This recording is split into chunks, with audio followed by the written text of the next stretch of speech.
Hey, good evening, good morning, good afternoon, whoever you are, wherever you are. Listen, this is yours truly, the Grand Queen, coming at you. Tonight, we've got a good one for you. Oh my goodness, it's been a day, and happy Sunday. It's been an amazing, crazy day. But just so you know, we're glad that you're here with us. And yeah, that's better. I can see you now. So, yeah, good evening, good morning, good afternoon, good night, wherever you are, whoever you are. This is the Just Stop It Show with yours truly, the producer and founder of the Just Stop It podcast and the Pit Stop. Tonight, oh my God, we have so much, there's so much to share with you. We've been talking about accountability. Um, the last Sunday we were together, we're talking about being accountable and advocate, making new history, Black history. And we're still about that, making new history, Black history, not just because it's Black History Month, but because it is Black history all day, every day. We make history all day, every day. We make new things happen in our lives. And not just because we're Black, we could be any color, any creed, from any walk of life. We are here to advocate and make changes, make history change itself, and add some new pages to it. So yeah, here we are tonight. We talked about this last Wednesday at the end of our last mental health check-in. We talked about the Superwoman theory. We're going to get into that, the Superwoman theory. And somebody's probably saying, what in the hootie hoot does it have to do with being accountable? What does it have to do with Black history? What does it have to do with being accountable and advocating for good mental health? Well, we're still talking about good mental health. Now we're specifically talking about advocating for good Black mental health, and prioritizing what needs to happen with our mental health, with women's mental health, prioritizing and finding out and how to act in the best interest of our community and ourselves. So tonight we're going to break down the Superwoman theory, the cultural expectation that Black women must be strong, self-sacrificing, and resilient at all times, which we have been. Just so you know, we have been. And to tell you the truth, that goes for so many women, period, across culture, across generation. We're talking about Black women tonight. We're talking about the things that they endure. We're going to deep dive into the realities of what is shaping Black America, what is shaping Black women's mental health. What's shaping it, what's nurturing Black women's mental health. For those of you who are watching tonight, thank you for passing through. Please go to JTire Form 1 at YouTube. Subscribe. Please subscribe and bring a kit and caboodle of questions and answers on the realities of what shapes the Black woman's mental health in rural areas and also in urban areas. This is what we really want to find out more about, what's shaping Black women's mental health, and breaking down that Superwoman theory. And what are the cultural expectations of Black women? Must they be strong all the time? Must they be self-sacrificing and resilient at all times, at all costs? That part. Must they be strong, self-sacrificing, and resilient at all costs, and at whose expense? Just let that marinate a little bit. So again, welcome to the Just Stop It Show with yours truly, the Grand Queen, coming at you tonight. Smooches to everybody tonight. Asia, my Queen Asia, my Queen Kiara, my Queen Latoya, my Queen Airy, my Queen Devon, and I got some more queens I'm going to shout out to and my kings as well. My King Joey, my King William, my King, my big bro Albert. Yeah, he's a real big bro. I'm telling you. Even though he's like way younger than me, he's big. He's big in God's eyes. He's big in my sight. He's a huge community leader. And I just pray to God just keeps blessing Power, Praise, and Deliverance, Daily Manna, pantry services in the Boogie Down Bronx. Let's give a shout out to them tonight. And Me TV with King Joey, my oldest son. Me TV, you know, Me TV, We TV, Us TV. It's about us. He advocates. He is accountable, and he advocates for parents and children, and we support him in that. And Chief Airy, my youngest, we support her. She advocates like, oh my God, for the world, local and global. Huge, huge. I tell you, I just adore her, not because she's my child, it's because she's a real woman of God, and I respect her so much. And I just thank God for God gifting her to me, all of my children to me, and my Queen Sheba. Sheba, another one of my precious ones, advocating for good mental health, advocating for women, for homeless women down there in PA. We support her, and we just thank God for her. We just thank God for all the phenomenal men and women who are advocating and becoming accountable. Dr. Kenny, over there in, I believe, in Virginia. Listen, I haven't forgotten about you. He's one of our previous supporters, and he's got a lot of great things. He has an amazing story as an adopted person coming up in the adoption system, and God has brought him and still taking him to some great and higher heights and deeper depths of life. And he's another advocate and somebody who has also become accountable in his community, with his community, and teaching others how to become accountable. Big ups to you, Dr. K.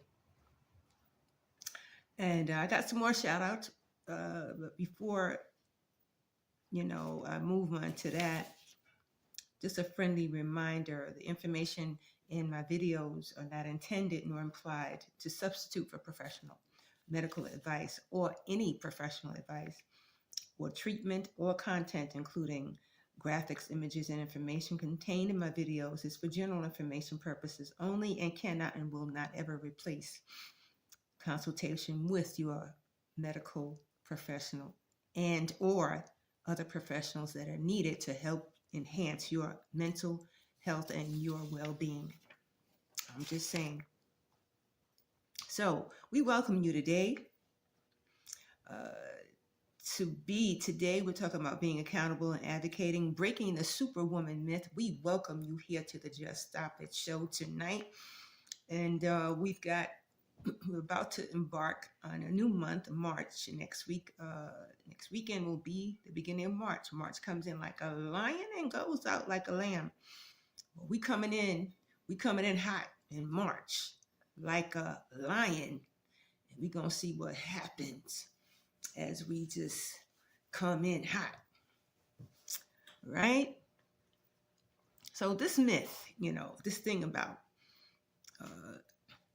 Superwoman and being accountable and advocating, we're talking about what it takes to face society, what it takes to face ourselves. What does it take to combat mental illness? What does it take to combat and advocate for solutions? What does it take to change, for change to happen? And a part of that is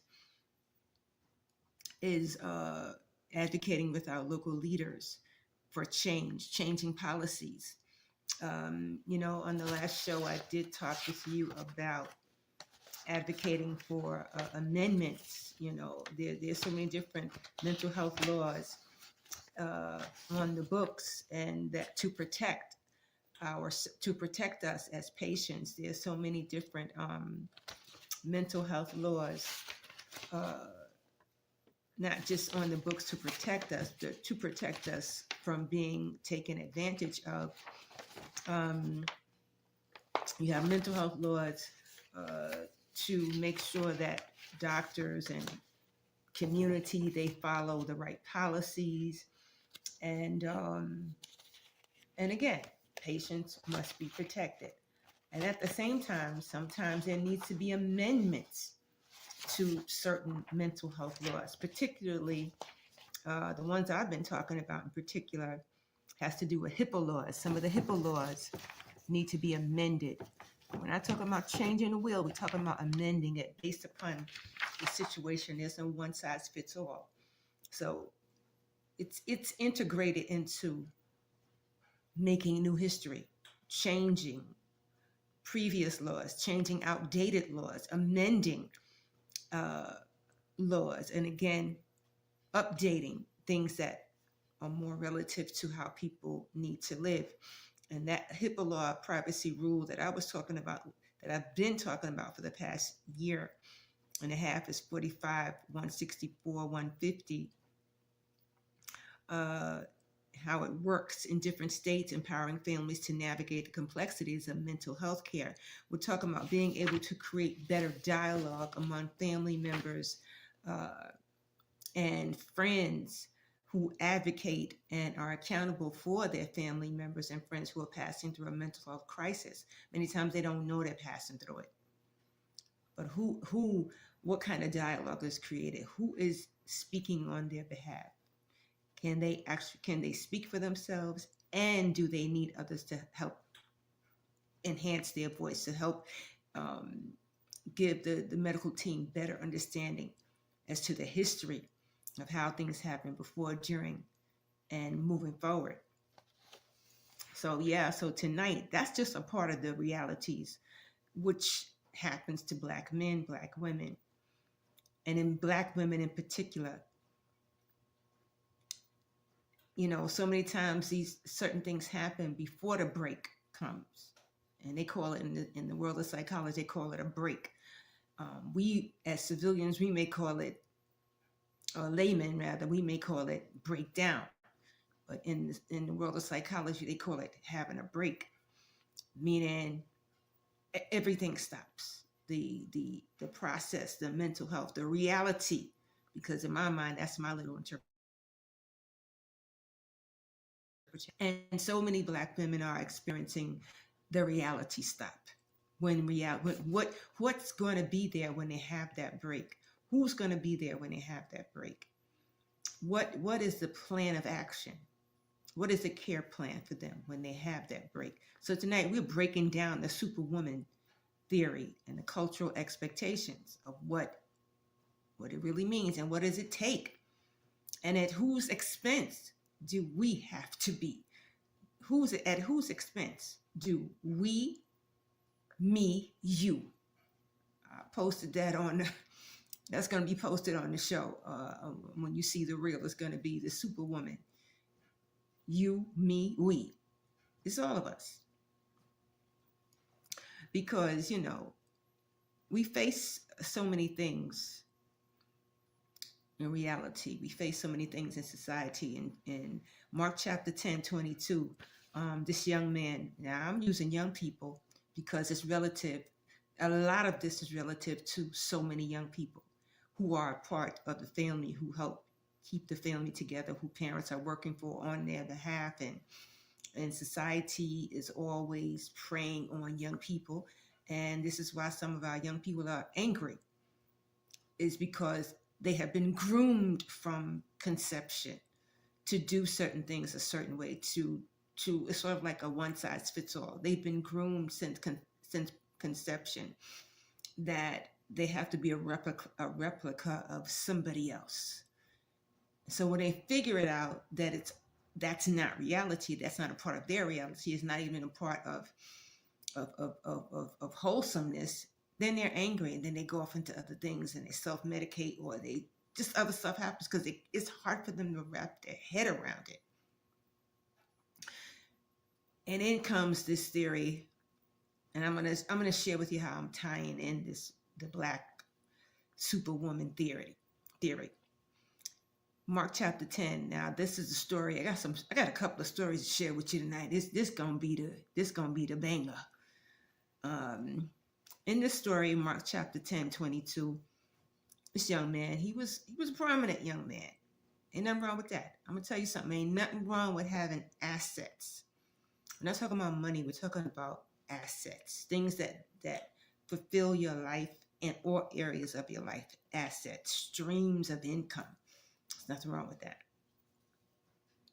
So anyway, the question was asked of him. He's very rich, and he asks Jesus. He says, "What to do to inherit eternal life?" Now, eternal life is just, in my mind, it's just. I'm talking about in layman's terms. Eternal life, being able to understand how life operates on earth, how you live your life on earth, and from earth to glory, from earth to heaven, experiencing those heavenly places now, and then rest, ruling, and abiding with God henceforth and forever. That's just my little rendition. That's just the shortcut of it. But anybody who lives the life of Christ, there's more to it. But I'm just saying, this young man asked, how do I inherit this special lifestyle? I'm just paraphrasing, because he was really talking about this special lifestyle or life. He didn't know it was a lifestyle. He was talking about this eternal life. He didn't know it was living a lifestyle that takes him from here to into, everlasting, long-lasting life. So Jesus told him to sell all his possessions and give to the poor. But he was like, nah, can't do that. He told him to sell his possessions, but instead of him rethinking and saying, hey, I have so much, what's my residual? Instead of saying, what's my extra stuff? What's the stuff that keeps my assets flowing? And let me sell that. But he didn't even deep dive into what Jesus was saying to him. So this is why he was disheartened. This is why he was like, he couldn't even dig deeper to get full understanding. He would have gotten clarity had he dug deeper. But anyway, because he didn't dig deeper, he was unwilling to give back to his community, because he did not even, he wasn't outside of the box of giving. So, which leads us to accountability and advocacy. In this text, it's a call to prioritize ethical and moral responsibility. That's pretty much what Jesus was asking him. Say, hey, you could be more accountable, my guy. You need to give back to the community. You got a lot going on. You got a lot to give. Just reevaluate some of your assets, some of your stuff, and see how you can upgrade and uplift your community. Because again, this is how it works in the life of God. This is how it works as a advocate, as someone who is accountable. The priority has to do with ethics and moral responsibility. It has to do with what is fairness and what is just. Advocating for accountability often involves individuals and institutions becoming responsible for their actions. Now, this goes straight up to legislators and legislators who are always making rules, but how accountable are they? And this is what makes the people, the community, angry with them, morally angry with them, because they have not actually taken accountability in their position. They have not used their position to become more accountable and to uplift and to teach the communities how to uplift. Now, also accountability and advocacy in this particular scripture is also showing that People should act in the best interest of their community rather than personal gain. This young cat, he was like, mm-mm. He was about personal gain instead of community. Actually, it's a combination of community, teaching people how to become accountable, teaching people how to understand what personal gain is, not for selfish motives, but for themselves and the community. It depends on what personal gain is, as long as it's not selfishly done. It should be selfless. I mean, yeah, keep something back for yourself, but technically, dealing with the government and stuff like that, you have to be careful. And just teach, because technically it's so many things that is linked to our lives that we could just say, hey, this is just for me. But it works better when it's tied in with the community, because then everybody gets what they have to have. Everybody gets what they need. It's no rich, poor, and things like that. I don't even really believe in that rich, poor thing. I just believe in the things that people engage in that they understand, and those things become structured, and they begin to move in that structure and that formula, and that is the lift up. They lift up through that, and they continue to lift up themselves, and they continue to engage their community to lift up, and everybody is blessed together. May not be at the same time, but they're still blessed together. Growth and development must happen.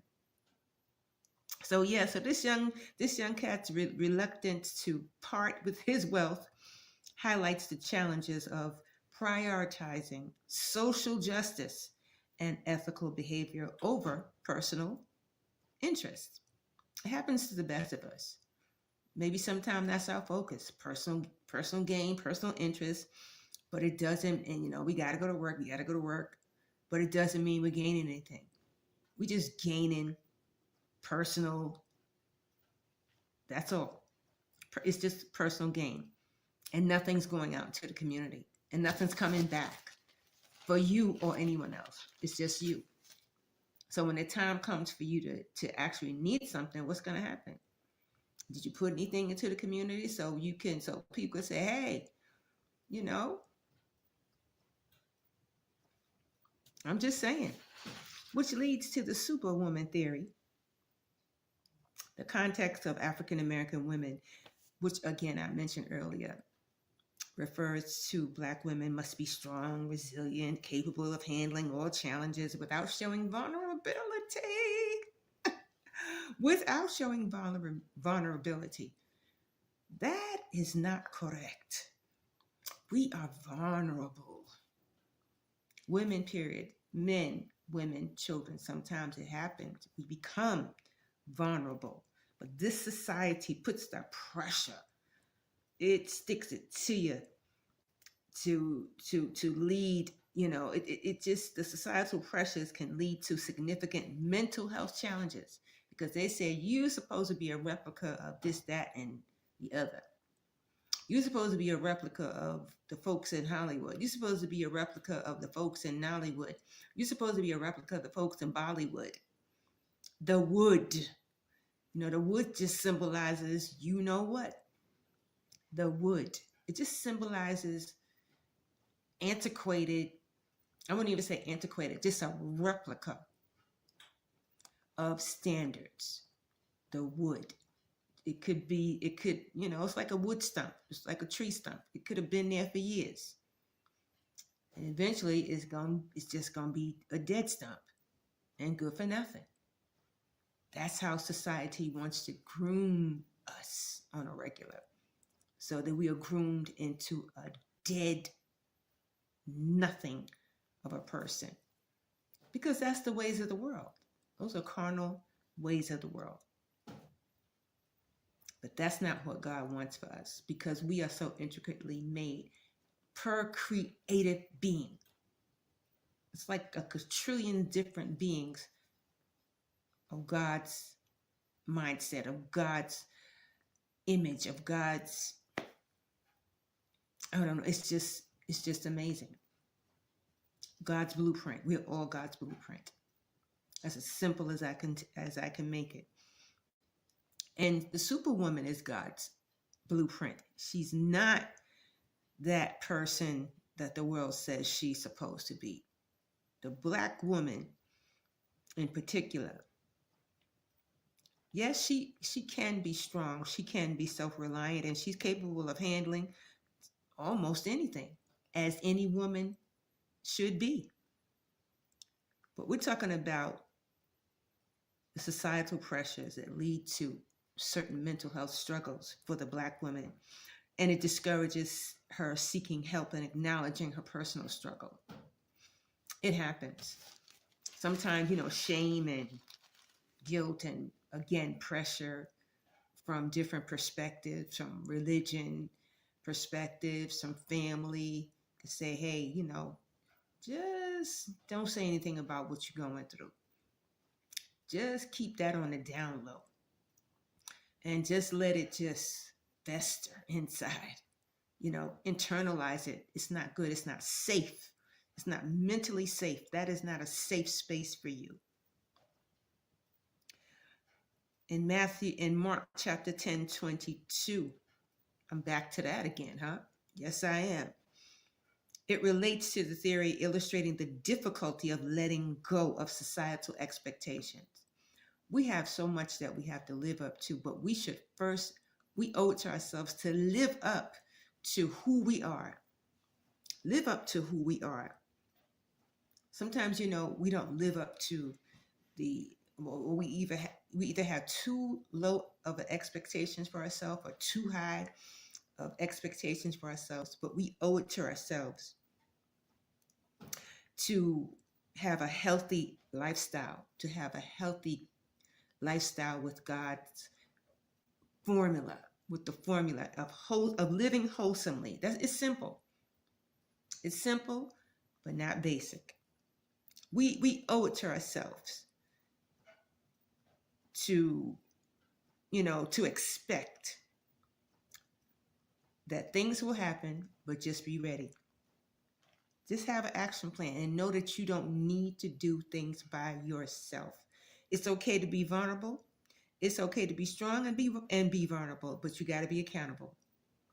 You got to own up to some of the stuff that you could have, should have, would have done. Own up to the things, become accountable to the things that will strengthen and reinforce a plan that you have to live by. Own up to and become accountable and use the tools of accountability so that you can live a life of better and structured, a life of structure and a life of better understanding, a life of wisdom, a life of discernment, a life of knowledge. Then you can enjoy the perks of being strong. You can enjoy the perks of being self-reliant, enjoy the perks of handling every challenge.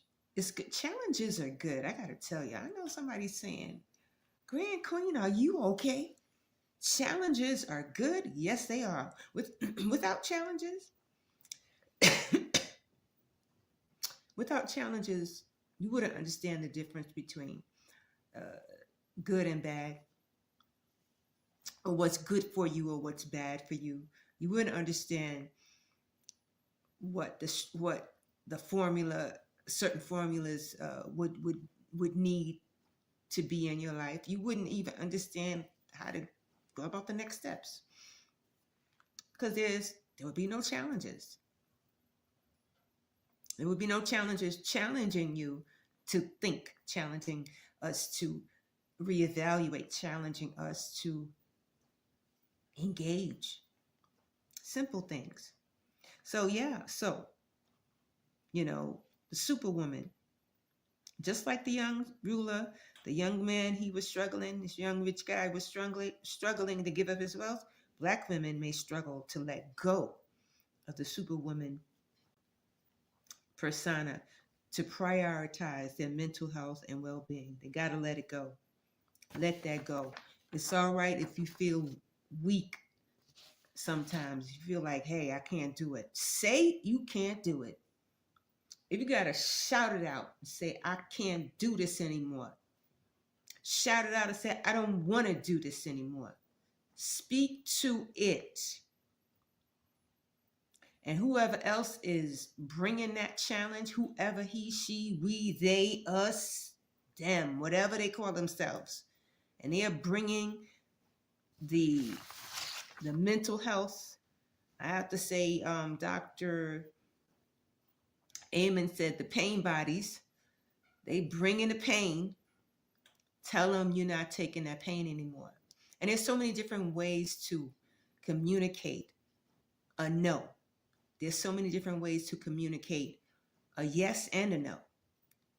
There's so many different ways to communicate yes, no, stop, go, I'm not taking it anymore. And I won't take it anymore. And this is how I'm not taking it. And this is what's stopping whoever they call themselves, whatever they call themselves. God will give you the vision and the plan on how to just stop it. This is what we're here for, the Just Stop It show, to teach you how to just stop and make mental health your priority, and to think and advocate and become more accountable for your actions, for your community, which will make you more self-reliant. It will make you more capable in handling the challenges without showing vulnerability. It's okay to show it, but there's some tools that need to happen, some tools that you need to start to use to keep you from showing those vulnerabilities, because some people can take your vulnerability and throw you under the bus and bring more buses to throw you under again. Because there's some people who will never stop. They will never stop their mayhem.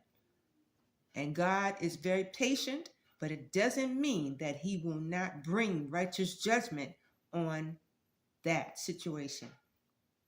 And he will raise you up to be the phenomenal and amazing being while he handles those who have been troubling you. Now, just as a Black woman, Superwoman, policy change, the impact on the Superwoman theory and mental health and women's mental health and the pressure. It's just a reminder, again, to prioritize one's well-being over societal expectations. I mean, we love people, we love our children, we love those who have spouses. You may very well love your spouses, and the opposite. You may very well hate your spouse. I'm just saying. It's there. Those are the realities. You may not hate your spouse. You may hate the things that your spouse does to try to deter you from being this whole being that you are. So you have a right to hate sin. You have a right to hate any infraction that does not promote your well-being, that does not promote the community's well-being, if it's bringing down one family member, it's bringing down other family members. It's possibly, or just tapped into the lives of other family members. It may not be that same person. It could be the same issue. So it has to be combated. It has to be sorted out. So this is just a reminder. This is Black history making new history, and the impact of the Black Superwoman. She must learn to work towards better mental health outcomes for herself and her community of women, and break free from the damaging effects of the Superwoman theory. Break free of that. It's easy for somebody to tell you, oh, you got to be strong. How? If somebody's saying to you that, opposed to, here's something to help you to be strong, that's way different. So here's a perspective to help you to get to the strong finish line, to get you from being vulnerable to being what? From not being vulnerable. Here's something to help you to learn how to be self-sufficient. Suppose you are in a situation and you've got a family member who's put you in a compromising situation for you not to be self-sufficient, for you to be financially dependent on he or she. It happens to so many men and women, boys and girls. Then and which leads to chronic stress, anxiety, depression, and more, and suicide. Unaliving is what they call it in the media, unaliving themselves. And that's not what God has for us.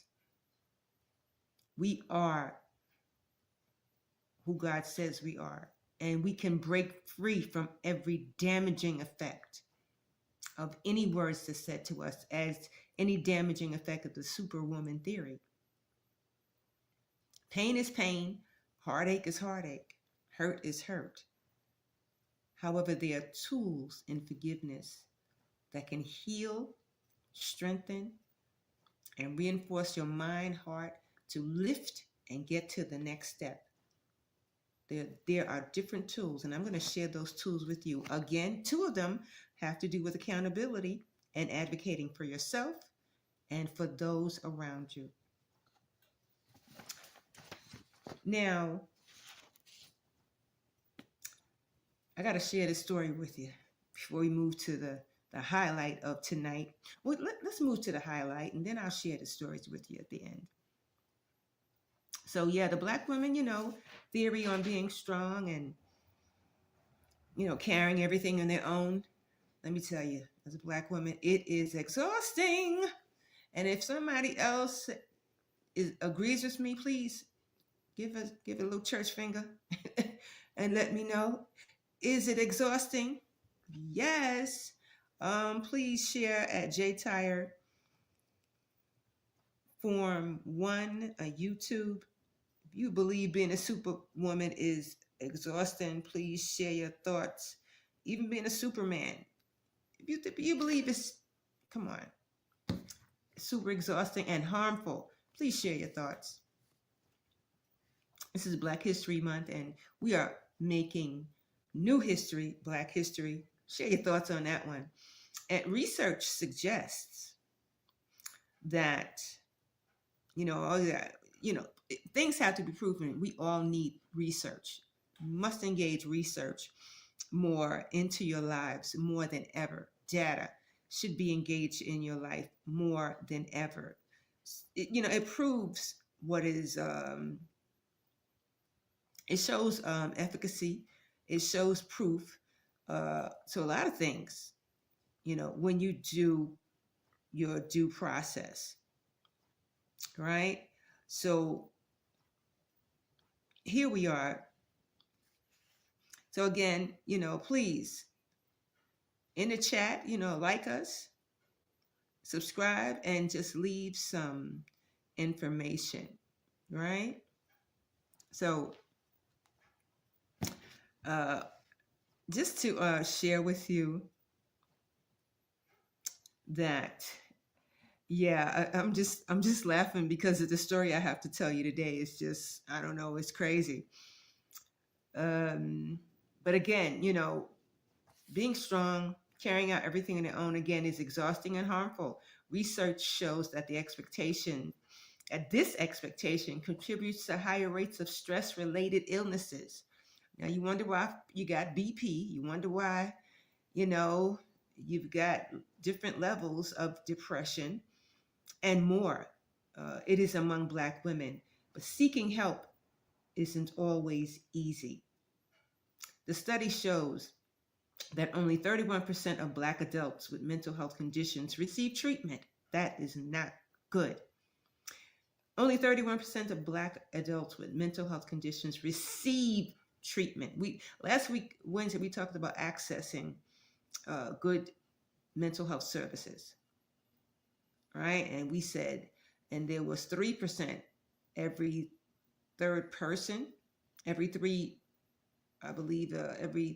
out of every Black person does not have, they can't access. Every third Black person, every 3, I believe. I'm going to reiterate that point in a minute. Um,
Hey, had a little glitch there for a minute.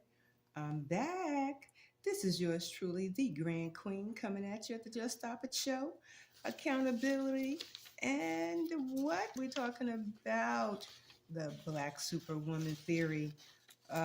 Listen, you, me, us. It's us. It's happening, right? And I was just sharing with you, 31% of black adults with mental health conditions receive treatment compared to 48% of white adults. This is a disparity. This is it's those numbers they must change, right? Um, Now the Superwoman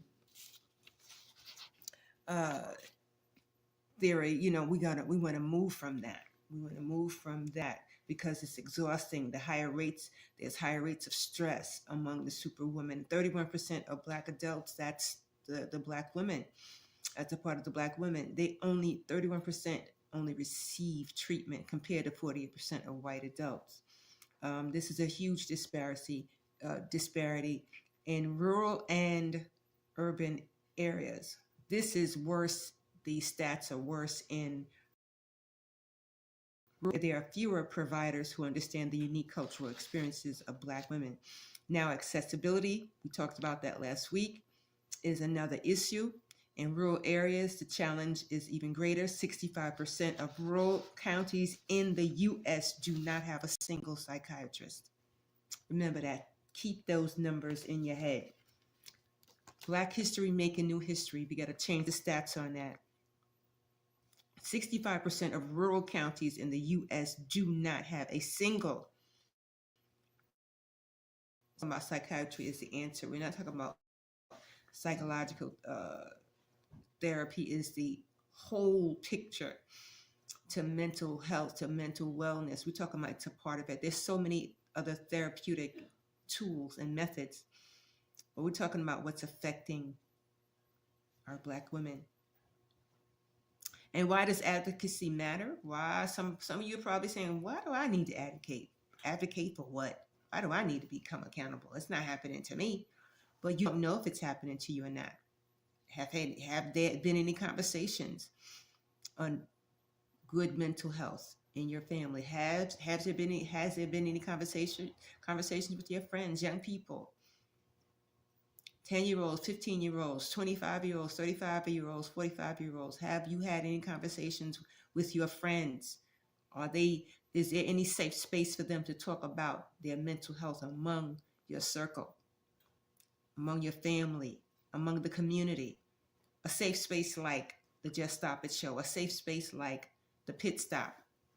Every Wednesday, we have a mental health check-in. Are there any other safe spaces in your rural area? The community leaders in your rural area, in your urban areas, are they being held accountable? Are they advocating on these matters? We need to push for cultural competent care, push for telehealth services, push for policies that expand access to mental health professionals in underserved areas. Now, this could be in any area, middle class, upper class, whatever you call yourselves. You, me, we. I'm just saying. I believe I shared a scripture the other week. We all got to be blessed together. This is for everybody. Blessings are for everybody. Good mental health is for everybody. Some people are just pretending that they don't have a problem. And those who pretend and they wear the mask like they're not having any problems, they are the problem to themselves, and they are becoming at risk to the community. Now, it's also our responsibility to break down the stigmas within our own communities. Asking for help is not a sign of weakness, it's strength. We can't pour from an empty cup. You get that, family? We can't pour from an empty cup.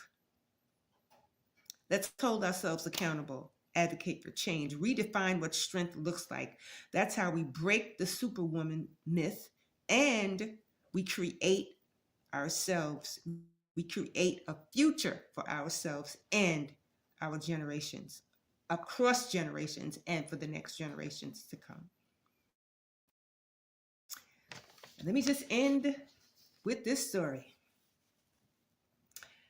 In rural areas, just like I just shared with you, 65% of rural counties in the US do not have a single psychiatrist, let alone telehealth, let alone other services such as, I don't know, health, such as mental health centers, um,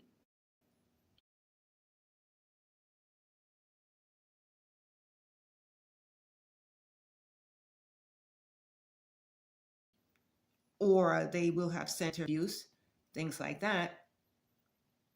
They will have centers to combat alcohol and substance abuse, but it may not be enough. What happens to the individual before they hit that substance and alcohol? Variables before all of that happened. Who were there any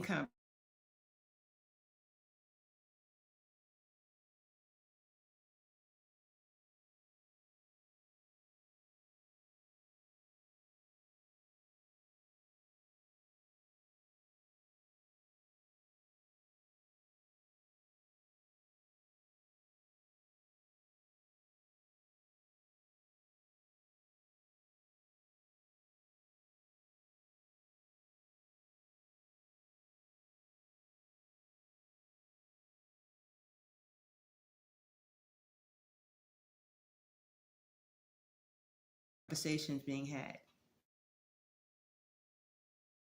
Yeah, just want to share this quick story with you. I don't know, I'm having some technical difficulties right now, but today, this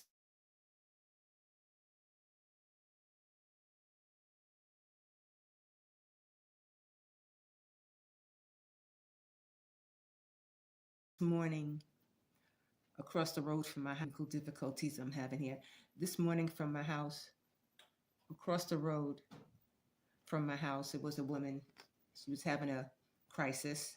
She was sitting in her car across the road from my house, and she was beeping her horn. I mean, like, come on, this was like on a state high. This was like across on a state highway. Nobody's sitting near a state highway, beeping their horn and yelling incoherently, unless something is going on.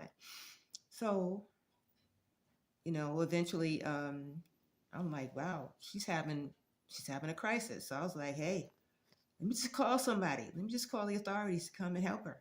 And they did. They came and they helped her. They helped her. Whatever the situation was, they towed her car and they took her to the hospital. I guess they took her to the hospital. I don't know what the thing is in this rural area. I don't know how they, because I'm new. But in rural areas, again, the policies and procedures are different. And the HIPAA laws, I don't know how they abide by them. For the research that I've seen and the stories that I've heard lately, in rural areas, the way the counties deal with it is seriously egregious, and the people suffer more than, particularly among public defenders. They do not. It's said that they don't do the job. What do I know? I'm just saying, but that's what I heard. I never go by hearsay. I need to see and understand for myself. Uh, that was this morning. Later on, in the early part of the afternoon, a young woman was going along in the middle of the highway, talking to herself, talking out loud. I heard her on my cameras and stuff. I'm like, who is that on the highway? She's talking to herself. First, I thought it was a man, but it turned out to be a woman because the way she was dressed. And when the authorities came, she took off her hoodie and stuff. She was a black woman. She was a young black woman. I don't know how far she had hitchhiked to get to that spot, but clearly she was in the right spot, because maybe wherever she came from, maybe she wasn't getting any help. And you know what had to happen? I had to call the authorities because she was back and forth, like coming onto my property and things like that. And she was at risk for herself and me, the community. So they came, and but that space and time that she was in, she was not herself, because it made me think of some of the things that I passed through with my youngest son. And I knew that her time and space was it wasn't her. It was whatever psychosis she was passing through. I'm not a medical doctor. I'm just going by the experience. And no, I'm sharing these stories with you because we are all advocates. But once we figure it out how to advocate, and that we are culturally responsible and competent to care for one another, to care for ourselves and to care for one another, then we must advocate. Sometimes it hits right in your own home. It hits you right in your head, in your own home, in your own community, and you cannot get past go without doing something and doing it the right way. And the third incident happened tonight. Some people, I guess they were stranded or whatever. I just didn't know who they were. It was overwhelming for me. This whole day was super overwhelming for me. And all I could think about was like, God, what is this? But it was some people who were like outside of my home, and they were, looks like after the authorities came, they needed help. Something was wrong with their car, and they had to get the car towed and things like that. And I'm glad that the help came, because what do I know? I was equally as, maybe they were feeling anxiety. I was feeling their anxiety, but I could not help, for my own safety and for theirs. And so they got the help they needed. And that's what advocates do. That's what humans do. That's what people who care about others, that's what they do. It's been a hairy day, family. It's been a hairy day for Grand Queen, but nonetheless, I realize I don't need to live under the guise of a superwoman. Because when all these things started coming down on my head, I was even telling my daughter, like, baby, I'm feeling it. Ari, I love you so much. You and Joe, I love all you guys. Will, everybody, Tiffany, Toya, everybody. I love you guys. It's just that I was just feeling like mad nervous. And Ari asked me, like, Mama, she texted me, you okay? I was like, I'm feeling nervous. And, I'm glad I did, because I put it out there and that thing lifted off of me, because I began to see just why God put me on this green earth. As late in the game as some people, when they see me, they see old, but I see sweet. When I see me, I wake up and I see me every day, I see the sweetest, most beautiful, amazing, phenomenal Black woman, cute as she want to be, all day, every day. I'm just saying, which I haven't always felt that way. That's how it is when you become an advocate, when you become this, when you begin to care about life, when you begin to do things differently in life, and you no longer accept being a replica of anybody. And it just, after the nervousness lifted, after sharing that with my baby girl, God is so good. It just made me I felt better to know that those people were being helped tonight, to know that 2 other people were helped. And these were women tonight, who was out in the car, who were out by the side of my home. They were women also. Oh my God, these were all women. Women go through a lot, trying to live up to that superwoman theory. It's okay to be you. to be you, me, we, women. It's okay.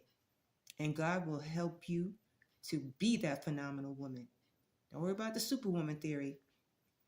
This is Black History Month. Make new history.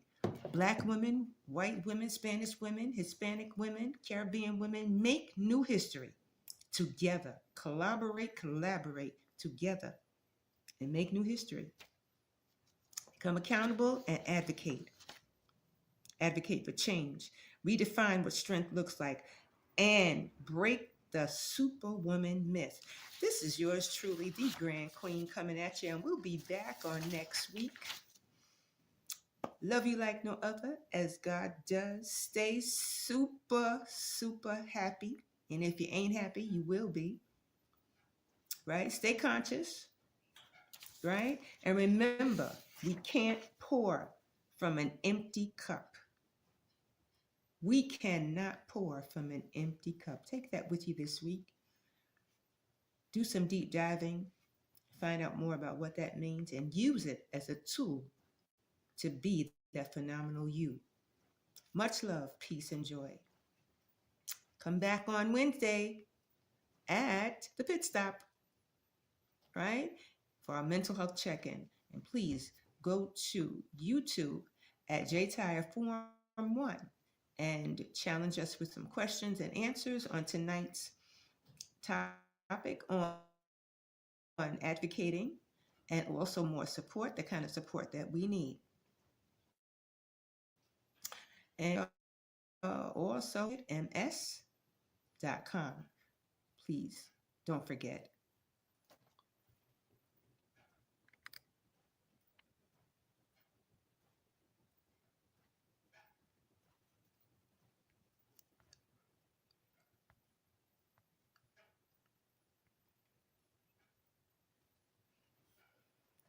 Much love and have a good night.